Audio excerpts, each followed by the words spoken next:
TikTok, time to rock. Good evening, good morning, good afternoon to everyone who's watching from all over the world. I am your friendly neighborhood philosopher, David Wood, and with me now is the author of his very own Quran. Isn't that, how's that cool? How cool is that, man? Me and Joseph Smith. Hey, hey, how did you come up with your own Quran? I was told that no one can imitate the Quran and that it's That's real. impossible. That's it, David. That's the real article, the genuine Quran. So, what is the? Well, first of all, for everyone right now who's scrambling to get this, sorry, you're not cool enough. I've got it now. No one else has it. I have it. Robert Spencer has it. No one I else have has it yet. it right here. Yeah. So Robert has his. I have mine, and none of you have any. Well, Now, it's coming. May 3rd. May 3rd, this is coming out. That's why you can't get it now. You can't get it for over a month. But tell us a little bit about the critical Quran, Robert.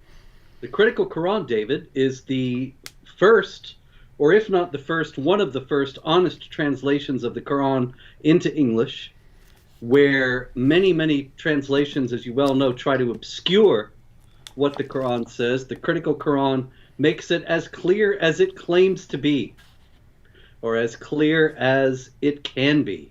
Plus commentary from all the major tafsir commentaries on the Quran. Ibn Kathir, Qurtubi, Tafsir al-Jalalain, they're all in there and more, to give the mainstream understanding of the various passages, plus variant readings, plus a couple of apocryphal Shiite surahs, plus all kinds of other goodies. This is the one Quran you need, one-stop shopping for Islamic apologists, critics of Islam, lovers of Islam. This is the Quran for you. And so I have the link in the description box for anyone who wants to pre-order it. I'm just checking out the Quran right here.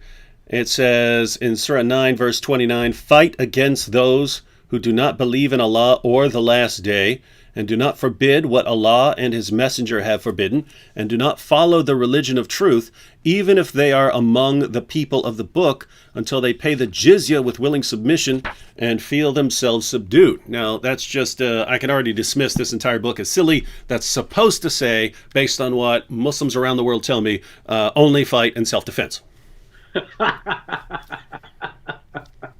Yes, that's right. That's right. This is the Quran that Muslims read when they are among other Muslims and not trying to fool unbelievers. All right. And so here is the actual thing. So, all right. It's got all the things that they tell you do not exist in it. For example, of course, the notorious passage with which you are well familiar and have defended this reading of and explained why it is the correct reading, and I am getting to it. Chapter 33, verse 56. Indeed, Allah and His angels pray. Whoa! O you who believe, ask blessings on Him and greet Him with a worthy greeting. We finally got the authentic translation that Allah prays. Right. And the note explains that the verb in question, yasalluna, means praise. It does not mean blesses, as it is often rendered in English by people who don't want you to know that Allah is praying to someone in the Quran. Yeah, you can actually go to 10 different Muslim commentators and translators and get 10 different commentaries and translations on what it means, because as soon as you're denying what it actually means, you can say that it means anything else. Yeah. Very, very strange. But it's quite clear. Salat is prayer, and that's the verb that's right there. Mm-hmm. Not really difficult. It's just inconvenient. Mm-hmm. All right. So everyone wants to get that. And as soon as it's available for everyone and everyone's had a chance to get their copy, maybe we'll have some little studies in the future. Should be good stuff. All right. Now, Robert, you've seen recently, because you sent me a tweet from someone who was blaming you and me and Pamela Geller and Stephen Crowder and I think a couple of others for a stabbing of Sheikh Uthman. And it's That a guy I never even heard of. Yeah, I'm a victim. bad person, David. You never even heard of the guy, and yet you're responsible for stabbing him. But just to Yeah. be clear, it is for putting out Yeah. material like this. That's the Cause reason. that. Yes. That is the reason. Anyway, let me pull up the tweet in question real quick so we can show how a stabbing is interpreted in Islam. So here's the tweet. It comes from Leif Erikson. Leave there. The Leif Erikson. And it says, a Muslim brother was stabbed by a radical MAGA Q-nut Christian extremist in a Republican-run San Diego. Thanks a lot, Trump, Republicans, Fox News, Ben Shapiro, David Wood, Steven Crowder, Robert Spencer, Pamela Geller, ex-Muslims, and etc. Hashtag MAGA death cult, Christian death cult. Now that is very interesting. He's getting a lot of information out of a very short video where the guy basically, no, to be fair, the guy who was coming at Sheikh Uthman's car clearly did not like Muslims. He called Sheikh Uthman a terrorist and so on.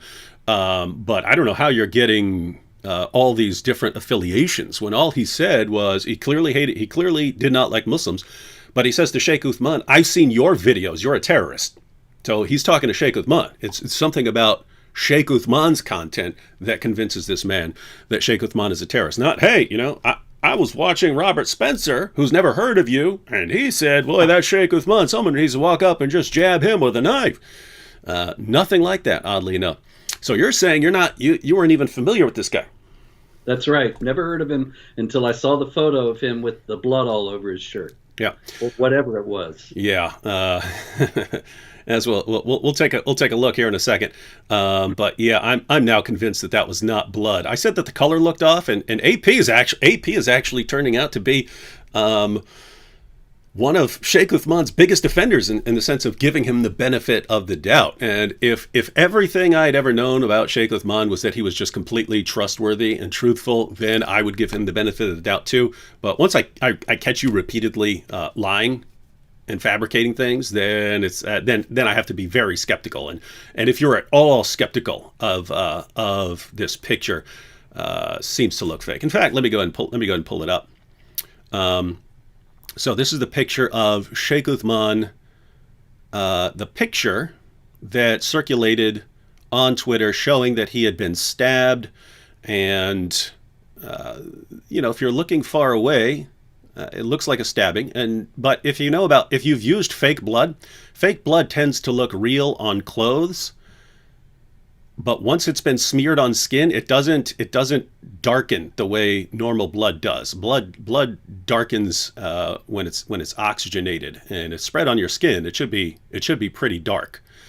Blood turns almost brownish when it's on skin and been fully oxygenated and so on. So does not look real to me. But look when we zoom in, right? Look when we zoom in on this wound. Now, I had pointed out that the closest thing you have to what looks like a stab wound is down at the bottom, where it looks like there's a darker spot. In which case, I've never actually been stabbed. I've known several people who have been stabbed. And they usually talk about they stabbed and then it soaks their pants. Why? Because blood starts running down their body. Here we have no wound up top. We have a wound down at the bottom. And the blood somehow runs about 8 inches up Sheikh Uthman's body. So maybe he was doing. He wills, David. Yeah, his blood miraculously flowed against gravity. So that's interesting. Unless he was doing a headstand. Now, what I pointed out when I was talking to AP was, again, I've worked with fake blood. I've seen plenty of real blood. Fake blood tends to look real when you soak it into some clothes. It doesn't look real when it's spread on a hand, and that looks like almost orangish pinkish on his hand. It looks exactly like fake blood. You look at some of the thumbprints on his throat there, and it looks almost purplish, does not look like real blood. But I saw some people point out, and they're absolutely correct. If you look at the picture, you see blood spatters off to the left of the wound. And you see little specks of blood everywhere. And anyone who knows anything about a wound that's leaking blood, the spatters come from outside, right? Spatters come from outside the body. Like you get shot in the head, and if the bullet goes all the way through and blows your brains out the back of your head, then you get blood spatters on a wall. That comes from something that is squirting out blood. That does not come from soaking from inside a garment. If you didn't have those blood spatters, the big spot of blood would look like it's soaked out, except for it's going against gravity. But blood spatters do not come from blood that's soaking from a wound under a garment. The garment just soaks with blood, and the blood gets lower and lower towards the ground. That's how it actually works. Blood spatters from outside means someone was squirting this with a bottle and it splattered a little bit. Someone's squirting fake blood out of a bottle onto a scalp, and you got some spatters when it came out. That's where you get spatters from. Why did this guy have a bottle of fake blood on him when he has an altercation with this MAGA lout in San Diego? Is it possible that the whole thing was set up and that MAGA lout's wearing a hat and a mask in order to prevent identification, and he's actually in on the whole thing? Yeah, you're a little more conspiracy and staged, suspicious than me. Now I'm at the opposite. I'm at the other end. I'm at the complete end of the spectrum. I never believe in a conspiracy, even if there was a conspiracy. I probably wouldn't believe it. Mm-hmm. He said, "I've seen your videos." Didn't he say that? Yep. Now I got to tell you, David, I do this every day, all day, every day. I never heard of this sheikh. Mm-hmm. Now, I'm not saying I've heard of every sheikh. Mm-hmm. Obviously, there are many that I've never heard of. But when you're talking Islamic apologists, Dawa propagandists, pretty much all of them have come across my radar at one time or another over the last 30 years. I've never heard of this guy. And yet, some guy, some random idiot in San Diego who is violently minded, chances upon him and has watched his videos. Are you starting to see the problem here? I see the problem, and the only reason I don't think completely staged was that guy seems like a pretty not Sheikh Uthman. The guy who was coming at him seems like a pretty good actor who, if this was all fake, especially in the post Jussie Smollett era, and if this guy were to end up on the news, can you find this guy? It wouldn't be pretty difficult to catch him. And if you actually caught him, man, what's sad is even if it was totally fake, like police caught the guy and he's like, yeah, Sheikh Uthman paid me $10,000 to do this. Sheikh Uthman would say, it's a lie. He'd go totally Jussie Smollett, right? It's a lie. It's a lie. They're framing me. But Sheikh Uthman's fans would totally believe him. They would totally side with Sheikh Uthman.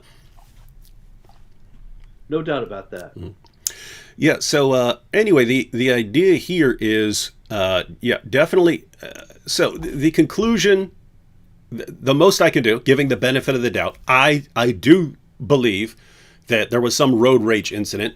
Just because if it were fake, I think I could have come up with a better story than this, just off the top of my head. If I were faking a story, I wouldn't have had it looking like it's road rage. I would have, this guy, came up to me when I'm preaching and stabbed me and so on. But looking like it's road rage, it looks like there's some sort of road rage incident. Someone cuts off someone else. They start arguing, and then Sheikh Uthman pulls over. The guy jumps out and says and recognizes him. And actually, hey, I know who you are. And then something happens. Sheikh Uthman gets out the car, punches the guy. The guy stabs him, and then Sheikh Uthman realizes, wait a minute, this is a gold mine of popularity. If I really ham this up and make it sound like I'm being targeted by the Islamophobic community and so on. So, hey, bring me the fake blood. Fake blood? He carries around fake blood in his glove compartment? No, he probably called his buddy, guys, get down here. Yeah, no, it's fine. That's fine. I only got a little jab, so I'm good here. Yeah, just come down, bring the fake blood. We're gonna soak this thing. Matter of fact, stop by the Halloween store, grab the fake blood, bring that down here. So you're talking a half hour, an hour after. Oh yeah, I mean, it could have been hours. Could have been hours. I mean, he could have went home, chilled for a while, and stuff like that. Then they came up with a plan and so on. So anyway, again, looks to me like something did happen. There was a punch thrown. He wouldn't have needed to say that if it were totally fake. So, he could have just said, "I was minding my own business, preaching peacefully. A man came up, said, in the name of Jesus and in the name of David Wood and Robert Spencer and the apostate prophet, I stab you." And then he stabbed me. And so think he was, given the jab. And Marion Gran here said, being stabbed makes you popular? Yes, because go look for the commentaries on it. It's Sheikh Uthman is not afraid of anything. Sheikh Uthman, the hero of Islam. He understands that this is a way to gain popularity, massive popularity, very quickly. And so it looks like he turned a road rage incident into an Islamophobic attack. With that said, the guy clearly, if this is authentic, and I think that part of it is, this guy clearly did not like Muslims and was kind of a dirtbag. But let's go ahead and watch this clip. And people, this is This Week in Jihad. This is This Week in Jihad. Why are we talking about this? Well, what we're going to do is, as soon as we cover this story, then we're actually going to get into This Week in Jihad. We're going to compare it, right? Because the comparison here is when we talk about all these attacks that are carried out in the name of Allah, according to the teachings of Muhammad, we're told it has nothing to do with the commands of Allah or the teachings of Muhammad. And yet, if you have people who do nothing but condemn violence, somehow we're responsible for violence. And so who's responsible for violence? The people who condemn violence. Who's never responsible for violence? The people who call for violence, right? It's like whenever we're discussing Islam, somehow everyone lives in opposite world. So let's go ahead and check out this clip. We're not going to look at the whole thing. We're just going to look at the little clip. Language warning here if you're watching with your kids. This guy does curse and is a very nasty individual. But we'll just look at a short clip from this guy. If I'm in San Diego, I'm going out to the park, I don't need any security, I don't need anything else. I have Allah subhanahu wa ta'ala, and Allah will protect us. This person, he's not going to get away with it. You're a fucking terrorist, dog. I got you. You want to talk that you, stuff? Man. Fuck you and your Muslim fucking bullshit, dog. You want to Fuck talk that you. stuff? I'm an infidel. What's up, motherfucker? You want to? You think I'm scared of you? Inshallah, this person is going to get caught. If he's watching, don't think you're going to get away with this, right? We have your face. You're not hiding enough. We have your weapon that's been given to the police. A report has already been filed. The detectives are on the case. Just like the other person who tried to attack us at the park, you're going to get caught. All right. Well, that's all the footage we had of the guy. Now, the other, I would say, very suspicious thing here, Robert, is Sheikh Uthman says, the detectives have it. They have the weapon. So apparently the guy just drops his knife after stabbing Sheikh Uthman. So should be fingerprints there. Should be fingerprints. They've got the guy. Detectives are on the case. A police report has been filed.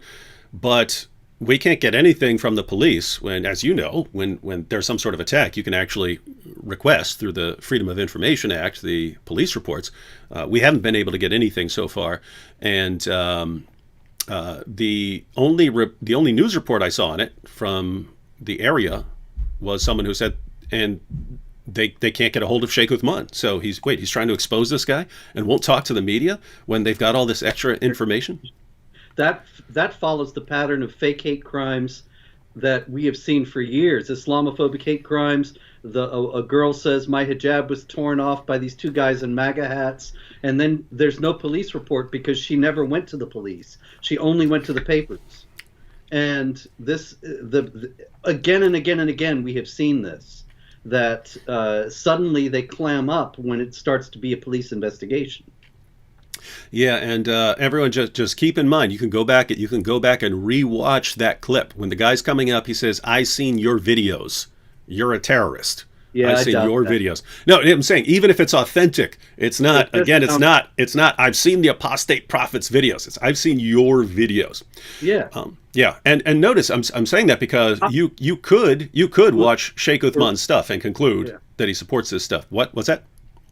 Not my videos. You were pointing at me and saying, "I've seen your videos." Oh, said, "I've seen Sheikh Uthman's videos." Yeah, that's what I mean. He's pointing at Sheikh Uthman. I've seen your stuff. I've seen your stuff. you, David. I don't think Sheikh Uthman is that big a deal. It's like lightning in a bottle. It's a 1 in a million shot that one of the people who watch him, and adversarially too, not one of his fans, and they happen to find him in a park in San Diego and stab him. It's what a coincidence. Yeah, and the reason I see your point here is I've also been noticed in public hundreds of times, in malls, in airports, at Walmart, at McDonald's, various restaurants, just walking down the street. And whenever I hear, hey, you David Wood, I think, oh, maybe someone's about to clock me, but it's almost always a fan. It is very, very rarely anything but a fan. That's and my so experience as well. Yeah, I did have one guy I gave my seat to in a rental car bus, and he later asked me if I was Robert Spencer. I said yes. He starts yelling at me and says, "You stop telling lies about Islam on Fox News." And I said, "I gave you my seat, man," but it did no good. Mm-hmm.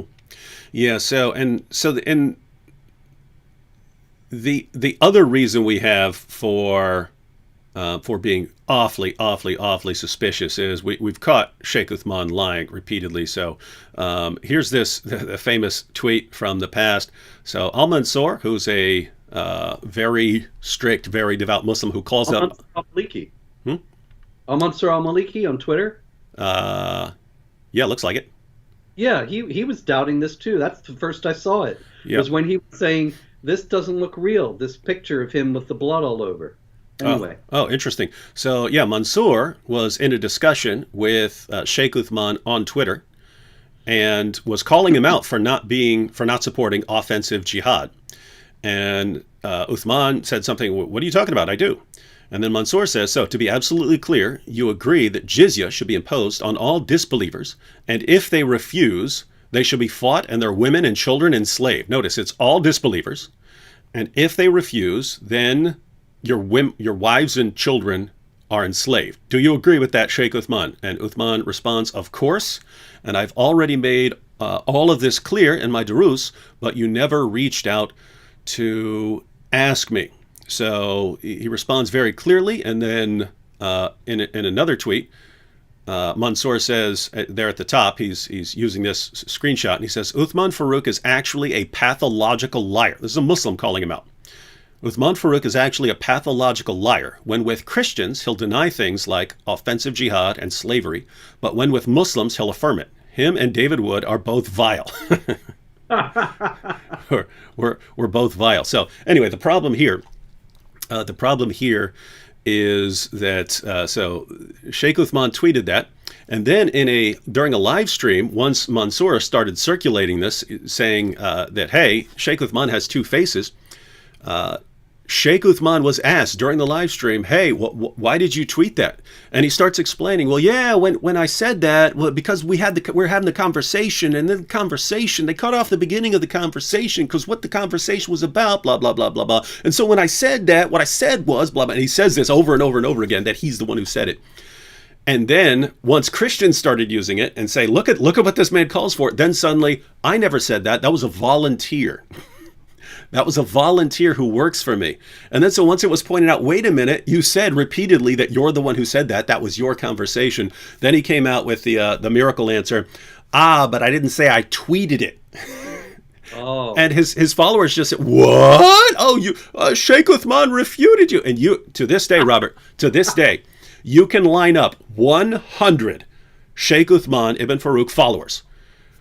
Lay all of this evidence out. You can show the tweet that is clearly claiming to be Sheikh Uthman. You can show them the clips of Sheikh Uthman repeatedly saying that he's the one who said those things, and then show Sheikh Uthman saying, "Nope, wasn't me," and then you can ask 100 Sheikh Uthman fans, did he tweet that stuff? 100 out of 100 Sheikh Uthman fans will say, no, absolutely not. He did not.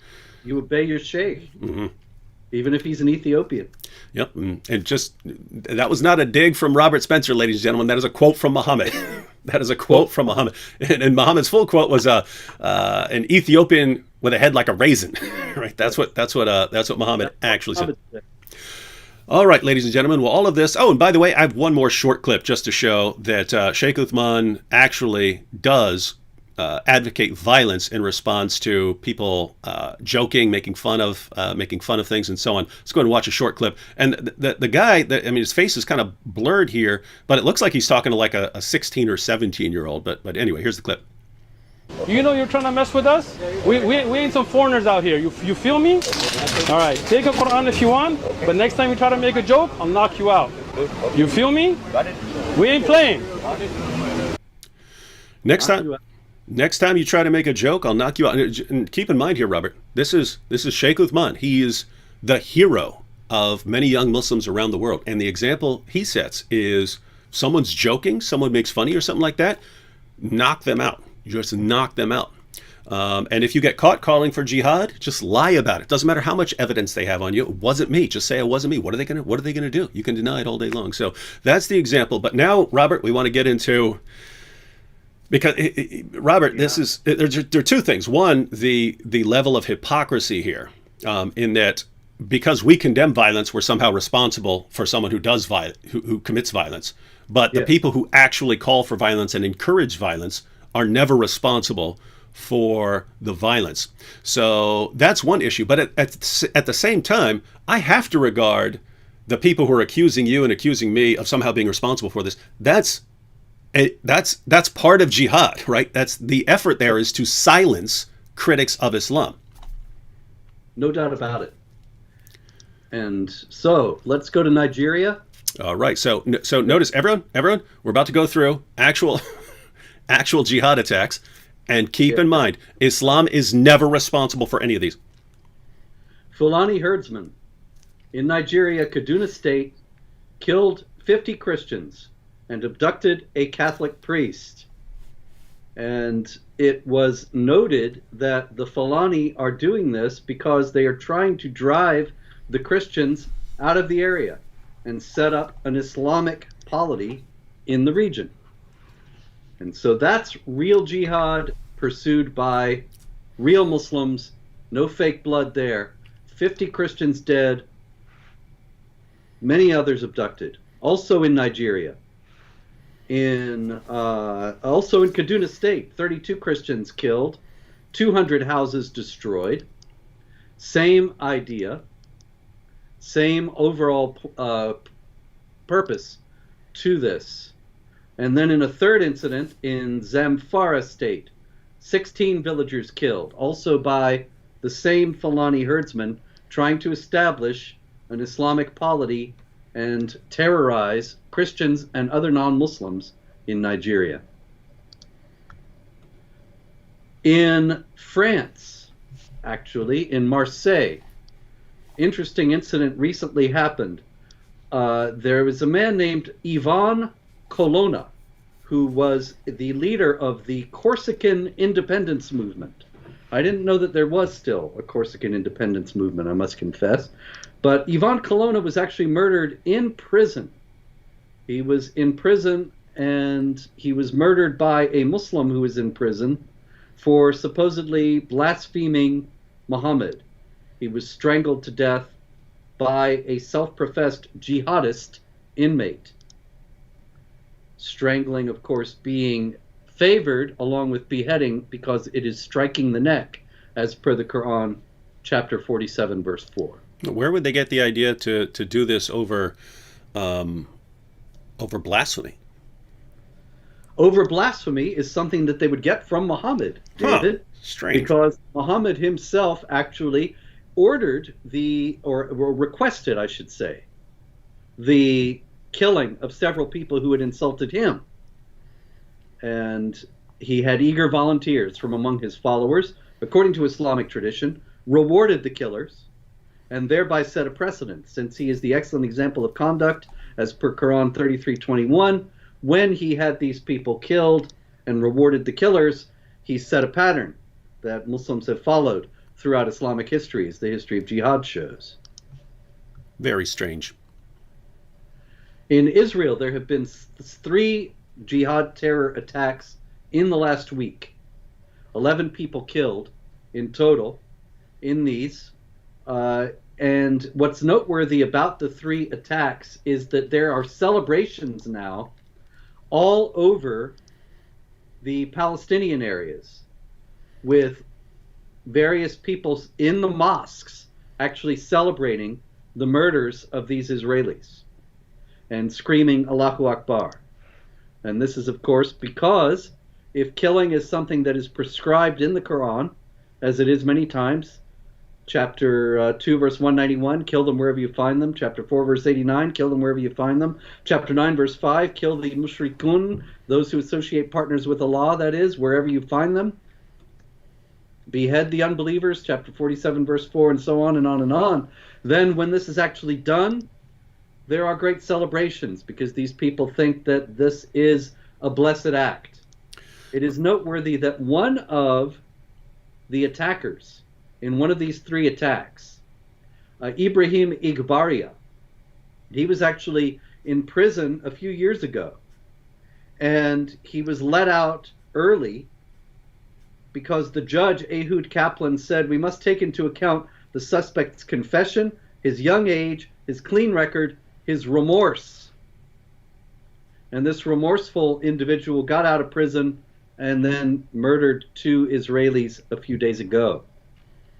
And I just want everyone to keep in mind for every one of these examples that just because the Quran says that the Jews are the ultimate enemies of Muslims, and just because the Quran says drive them out from whence they drove you out, and hence the attacks on Israel, and just because you have all of these commands to violently subjugate Jews and Christians and to strike at their necks and so on, if we've learned anything about Islam, it's that all of these clear calls for violence have nothing to do with anyone who actually obeys the commands and commits the violence, or the people who are cheering for it afterwards.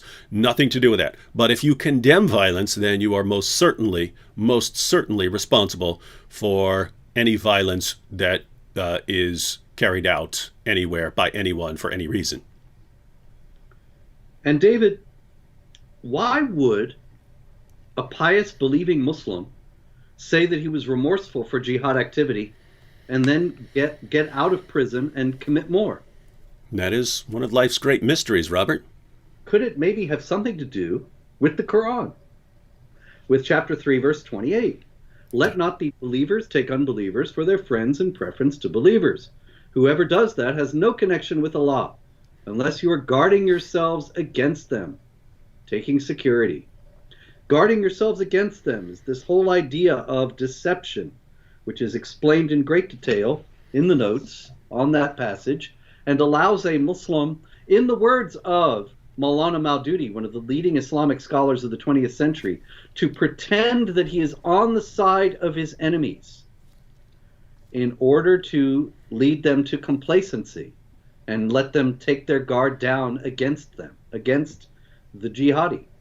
And this, of course, also goes back to Muhammad. And when he ordered the murder of one of those who had blasphemed, one of those who had insulted him, Ka'b ibn al-Ashraf, he got one of his followers, Muhammad Maslama, to go and pretend to be the friend of Ka'b ibn al-Ashraf and say, I'm disenchanted with Muhammad, and I think your verses and making fun of him are marvelous, and I will come and work with you. And then he says, hey, you know, your cologne smells great. Can I get a little closer and get a better whiff? And he stabs him to death. War is deceit, as Muhammad is also depicted as saying. Very strange how the misunderstandings of Islam go all the way back to Muhammad's companions. Indeed. And, you know, speaking of remorse for jihad terror activity, do you remember the Beatles? Not the Beatles who played music, but the Beatles The ISIS Beatles? The ISIS Beatles. Yeah. They were 4 jihadis from England who had English accents, and thus their friends called them the Beatles. And one of them, El Shafi El Sheikh, is on trial now in a U.S. court. And he has explained that now he's older. And he says, being older now and understanding a lot more about religion, he says that his behavior in ISIS was not always in line with or in tone with what is incumbent on me as a Muslim. Now, the first thing I thought of was, he's going to get lenient treatment because he's remorseful, but this really cannot be trusted because nothing he did in reality. He took hostages, he executed some of the hostages, he released some of the hostages for ransom money. That's all in line with the Quran, chapter 47, verse 4, and with Islamic law for how to treat hostages. So there's nothing else Shafi al-Sheikh actually did that is not in line with Islam. But he knows that infidels don't know anything about Islam and that they will believe him when he says, oh, what I did then was not in line with Islam. And so walk in a few years. Yeah, it's he knows we're bombarded on a daily basis here in the West, where politicians across the board, journalists across the board, educators across the board, entertainers across the board, they all bombard us with the idea that anyone who actually obeys Muhammad's commands to commit violence is just misunderstanding the religion. And if you really study it, if you really dig a little bit deeper, you'll see how peaceful and wonderful it is. You ask them how they know this, and no one seems to be able to actually show us. It's just, hey, I had a nice Muslim friend when I was growing up, and so that must be the true Islam, not that stuff you read in the Quran and the Hadith. But he knows that we're bombarded with this idea. And so if you tell Westerners, oh yeah, now that I've been locked up for a while, I took a closer look, and then I saw that Islam is really, really peaceful. They go, you see, we told you all along. All these jihadis need to do is read their sources, and then they'll become peaceful. So let's let this guy up. Give him a cookie. Yeah. Matter of fact, let's pay him for his time that he spent in prison. Oh, I'm sure that's coming. Actually, that already has come in Canada. What's that fella's name? Oh man, I'm blanking now.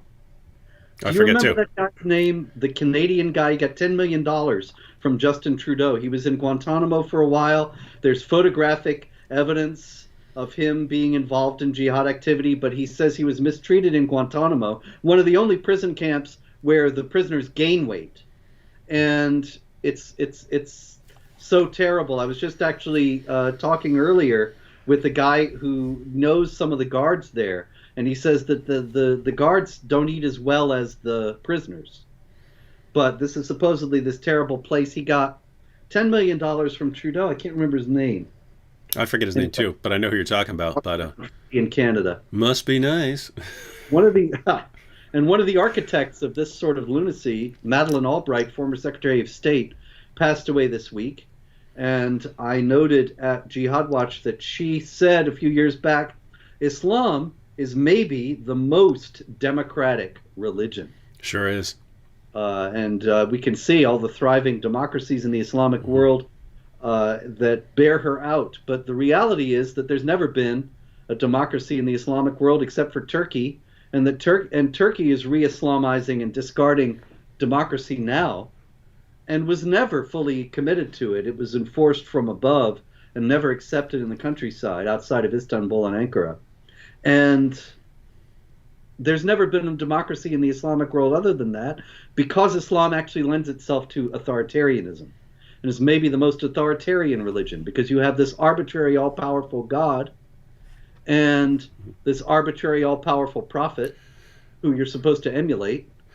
Where's the basis for democracy in any of that? Robert, people are pointing out in the chat, they're saying it was Omar Khadr. Omar Khadr. That's the guy's name in Canada? Yeah, that's what they're saying. Okay. I really thought it was Muhammad something, but I'm sure that's right. I'm getting old. Okay. You ain't lying. Huh? I said, you ain't lying. Me too. Oh, really? I thought it was just me. Nope, it's All me. Right. Interesting story out of California.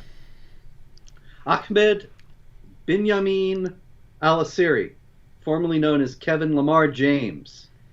He served 16 years for a jihad plot that he hatched with his group, which is called Jamiat ul-Islam Isahi, that is the Party of Authentic Islam. the Authentic Islam Group. And back 15 years ago or so, they were robbing gas stations. But they weren't just robbing gas stations to get money. One of the people in the group explained that it was part of a jihad against the U.S., particularly against American oil companies. But characteristically, they had planned to hit in Southern California not oil companies, but U.S. military facilities and Jewish facilities. There you are again. I'll never understand why they target the exact places you should target according to the Muslim sources. Strange. Yeah, the Quran, of course, says the Jews are the worst enemies of the Muslims, 582. Consequently, this is no surprise. But interestingly enough, Ahmed bin Yamin al-Asiri recently was released from prison, and he got arrested almost immediately again for selling 15 pounds of meth. And he's now been sentenced to another prison stint. But what's noteworthy is that he explained when he was first arrested that the plots that they had hatched were part of a series, he said, of incidents to come in a plight, which is odd, he probably meant plot, to defend and propagate traditional Islam in its purity. And then he said, we are not extremists, radicals, or terrorists. We are only servants of Allah. And in any case, it's likely that he was using the meth sales hoping to raise money for new jihad plots, but was foiled again. Kevin Lamar James, Ahmed Binyamin al-Asiri in Southern California. Interesting to note, in none of these stories that I read about this guy over the last few days, nobody said how he converted to Islam, who converted him, where he went to mosque, what they preached there. There's just no curiosity. It's as if these people spring up sui generis out of nothing and have no influences, no friends, no contacts. And it's very interesting because you get Sheikh Uthman stabbed in an apparent road rage incident. The guy says, I've seen your videos, you're a terrorist. Somehow that gets connected to all of us who've never encouraged any sort of violence against Sheikh Uthman or anyone else. And then we know the guy's motives. We know it's motivating him, and we have to attack the things that motivated him, the people who motivated him, even though the people we're saying motivated him have never called for violence and can't possibly be cited to justify that sort of thing. And yet, as soon as we turn to terrorist attacks, by people saying we're carrying out these attacks in the name of Allah so that we can establish Islamic law and so on, we don't even want to look into what led to it, because everyone knows what led to it. And as soon as you start looking into it, you're a racist and a bigot. There you go. I got another one like that out of Chicago. Now this one I've seen. If it's the mosque attack, the foiled mosque attack you're talking about. Yeah. It turns out, David, that you and I were plotting to blow up a mosque in Chicago. They didn't actually name us personally like Sheikh Uthman did, but CAIR's deputy director, the deputy director of the Council on American Islamic Relations, when the news broke that there was a man arrested, three men actually, for plotting to blow up a mosque in Chicago, he said, this disturbing case highlights the real threat posed by anti-Muslim bigotry. I have to agree here. If these three people were plotting to attack a mosque, we absolutely must, and I say we must, look into their ideology and their reasons for plotting this attack so that we can expose the violent nature of their ideology. So I'm totally in line with that, Robert. Now break down more of the story so we can go after the ideology of these anti-mosque bigots. Yeah, well, that's how it was reported, incidentally. This fellow, the ringleader, an 18-year-old named Xavier Pelkey, he was from Waterville, Maine. And so the Waterville, Maine Morning Sentinel headline said, Waterville man, 18, plans to use explosives for mass murder at Chicago Mosque. We got to get this guy, Robert. I'm telling you. Yeah, absolutely. In Chicago at WLS, Maine teen recruited 2 others to help commit mass murder at Chicago area mosque. We got to stop it. We got to go after their ideology. We've got to go after these guys. CNN, same thing. Maine teen accused of plotting to attack a Chicago area mosque. What was left out of all the stories, with the exception of a few, is that Xavier Pelkey is a convert to Islam. What?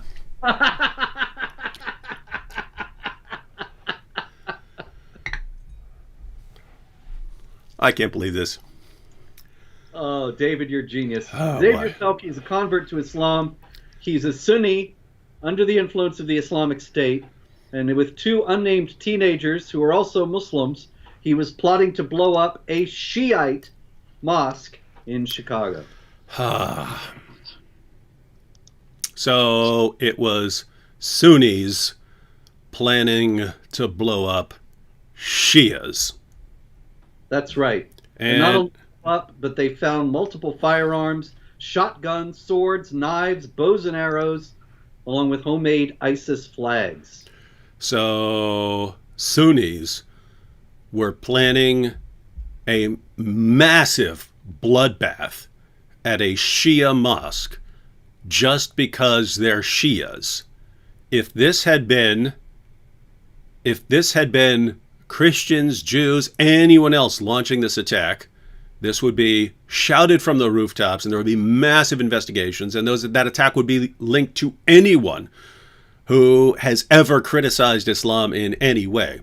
But when it's an ISIS-inspired Sunni attack on a mosque, it's, something happened over there. Yep, we need to condemn the Islamophobia. Yeah. I mean, Edward Ahmed Mitchell, you really got to hand it to him. He's still running with the anti-Muslim bigotry line, even though he knows full well that the people who are accused of doing this are Muslims.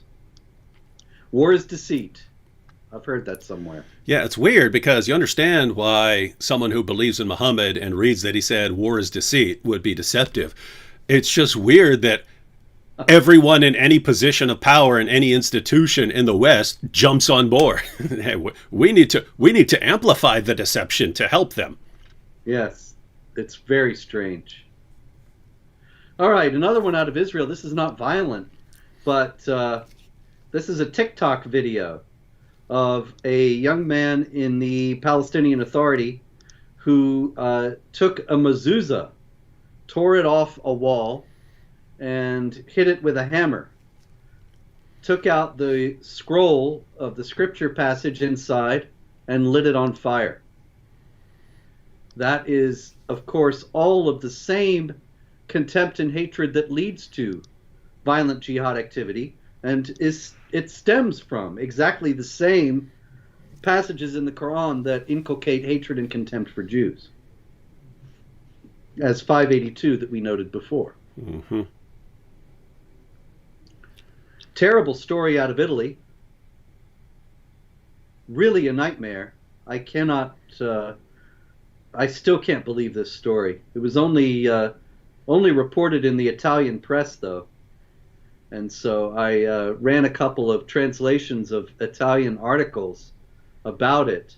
Absolutely astonishing story of a couple of Tunisian Muslims in Italy walking around at night, came across a 17-year-old boy, an Italian boy, or a young man, raped him, and then forced him to take them home, where they raped his mother as well.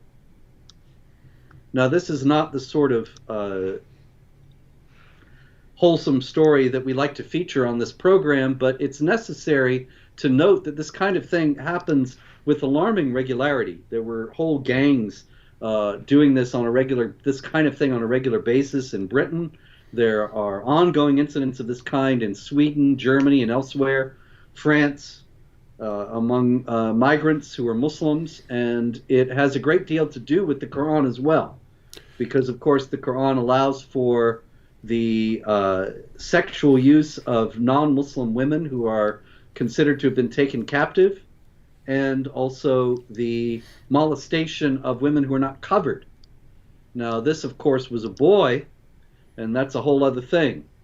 But of course, that kind of behavior is quite common in Afghanistan. Also, for reasons stemming from Islam and the Quran's depiction of the boys like pearls accompanying the virgins in paradise.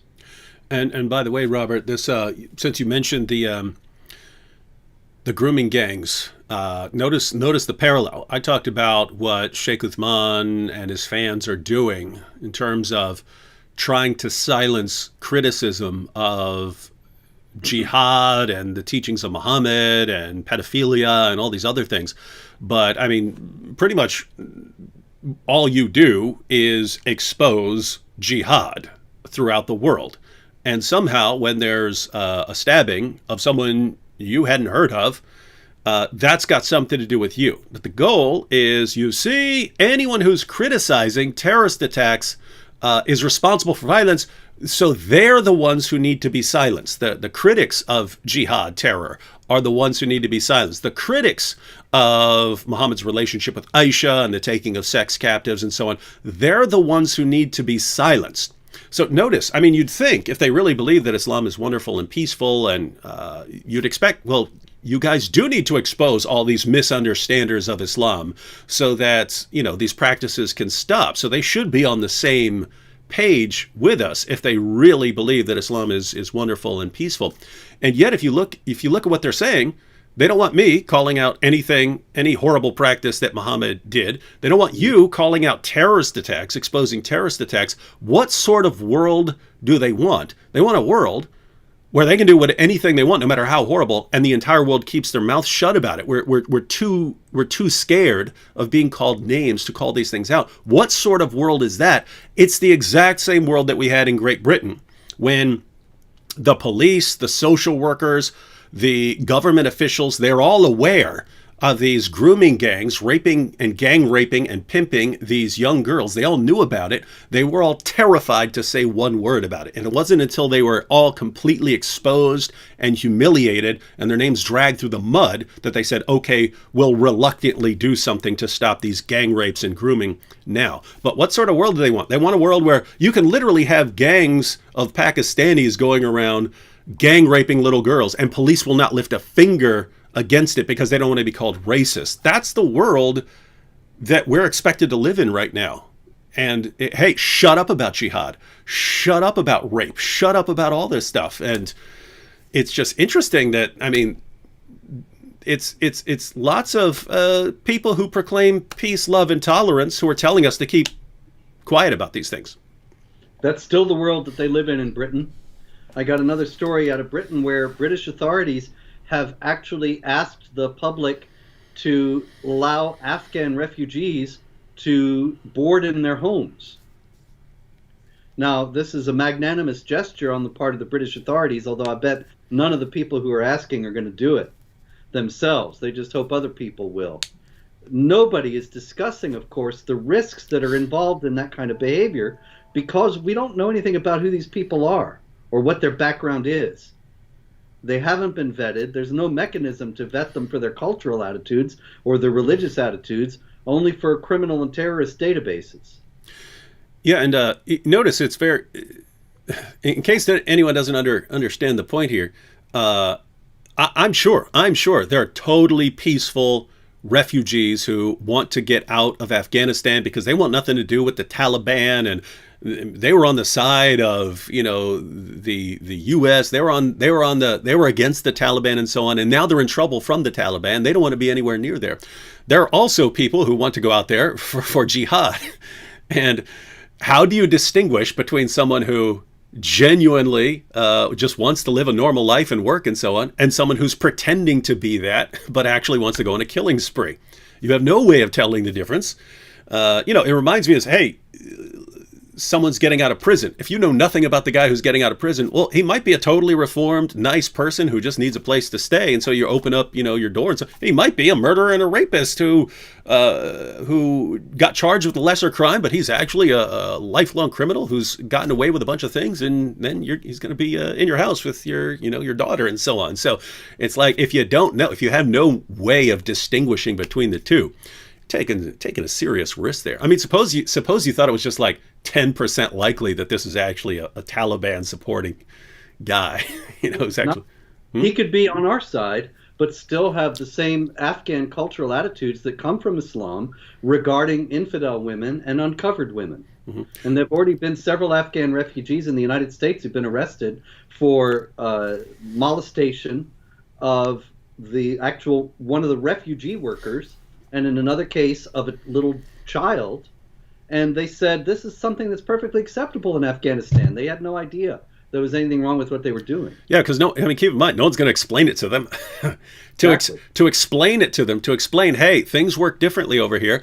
That would that would be like cultural imperialism. It wouldn't be multicultural. Precisely. And so what you get is this incredible sense of unreality, and the UK asking this, that's actively putting its citizens at risk. And then a funny story comes out of the UN where the Taliban closed all the girls' schools, and the UNICEF said, we are completely blindsided by this. They assured us that they would allow women to be educated.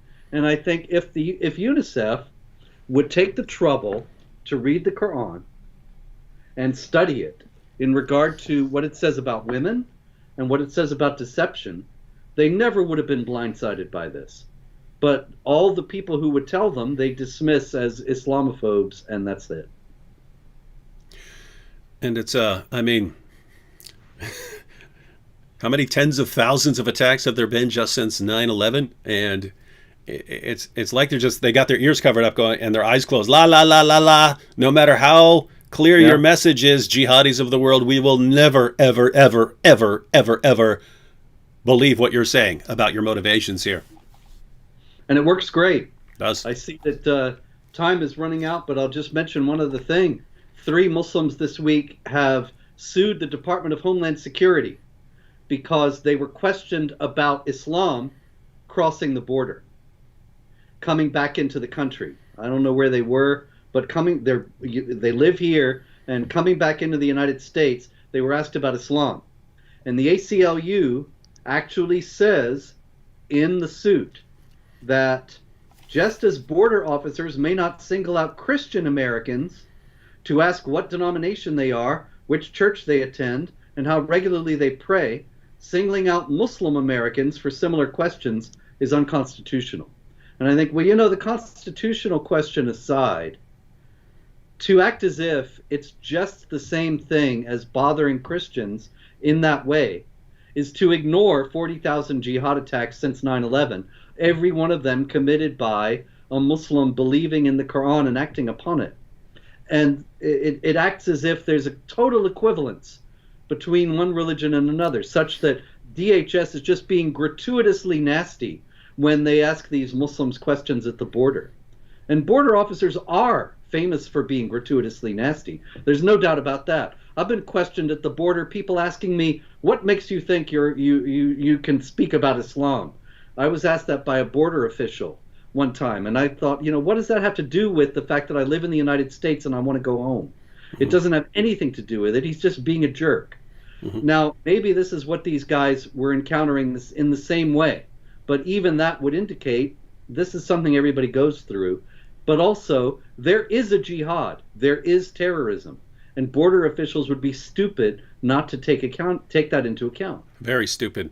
The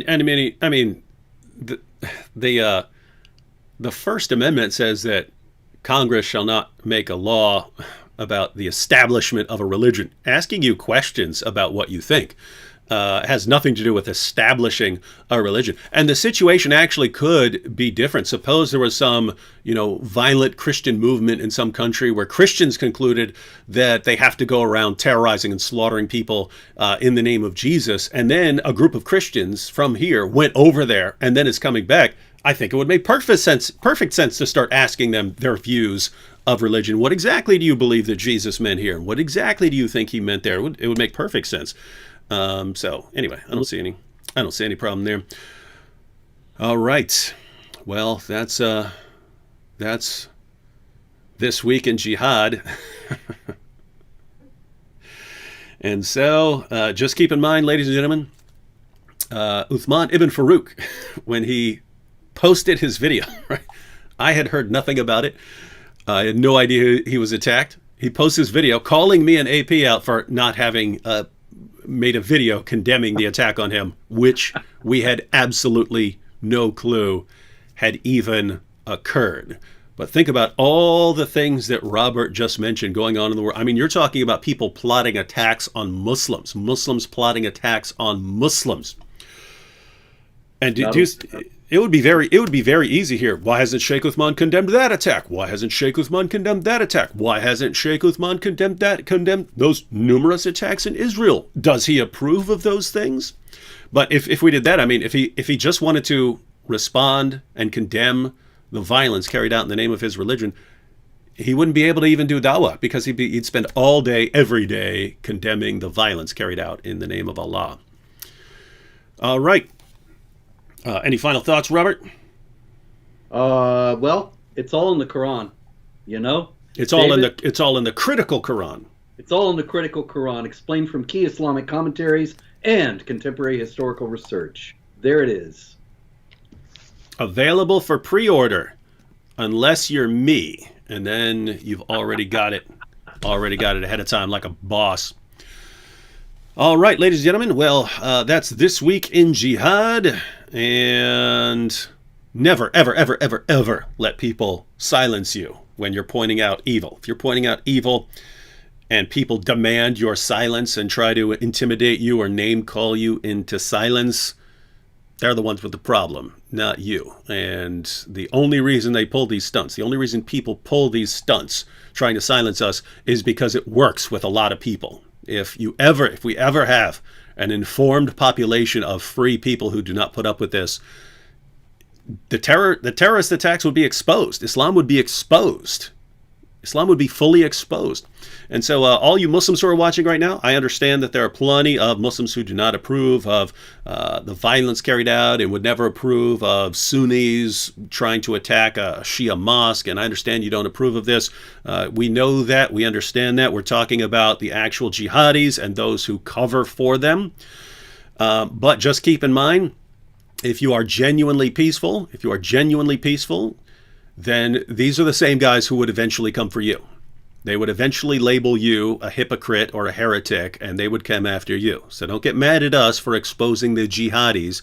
If you are truly peaceful, you should be on our side, joining with us to expose the jihadis. Because again, we're all in the same boat. We're all in the same boat here.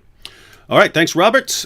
Get a copy of, well, you get a pre-order that. It's available at the beginning of May. And